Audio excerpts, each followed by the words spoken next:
পাতলা পায়খানার ক্ষেত্রে আমরা অ্যাসিড পচ ও পডোপাইলামের তুলনামূলক আজকে আলোচনা করব।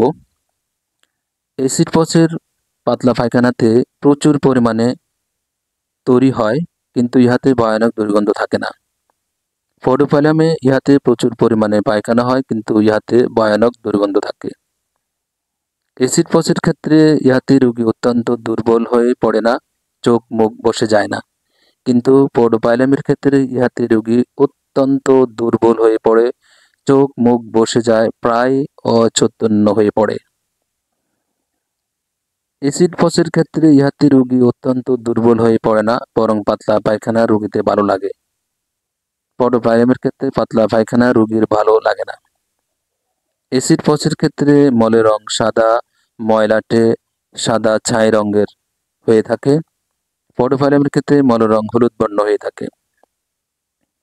অ্যাসিড পচের ক্ষেত্রে কারণ হচ্ছে ভয়, অম্ল এবং কলেরার সময়। আর পডোপাইলামের ক্ষেত্রে কারণ হলো ফল খাওয়ার পর, গ্রীষ্মকালে এবং দন্ত গমনকালে। অ্যাসিড পচের ক্ষেত্রে পায়খানা বা উদ্রাময় হলে রোগী ভালো বোধ করে, বরং না হলে অস্বস্তি বোধ করে। অন্যদিকে পডোপাইলামের রোগী পায়খানা বা উদ্রাময় হলে অস্বস্তি বোধ করে।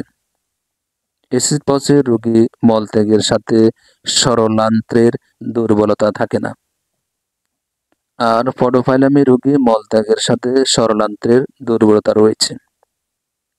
অ্যাসিড পচের রোগীর পেটের মধ্যে গল গল কল কল গাত্র হতে পানি ঢালার ন্যায় শব্দ হয় ও পেটে বেদনা থাকে না। কিন্তু পডোপাইলামের রোগীর ক্ষেত্রে পেটের মধ্যে গল গল কল কল পানি ঢালার ন্যায় শব্দ হয় না। অ্যাসিড পচের রোগীর দুধের মতো সাদা প্রস্রাব হয়, অন্যদিকে পডোপাইলামের রোগীর স্বাভাবিক প্রস্রাব হয়। বন্ধুরা, এই হচ্ছে পাতলা পায়খানা বা উদ্রায়মের ক্ষেত্রে অ্যাসিড পচ এবং পডোপাইলাম কোন ক্ষেত্রে আমরা ব্যবহার করব সেটার তুলনামূলক আলোচনা করলাম। সবাইকে ধন্যবাদ। পরবর্তী আবার অন্য কোনো টপিক নিয়ে আসবো। সে পর্যন্ত সবাই ভালো থাকেন। আল্লাহ হাফেজ।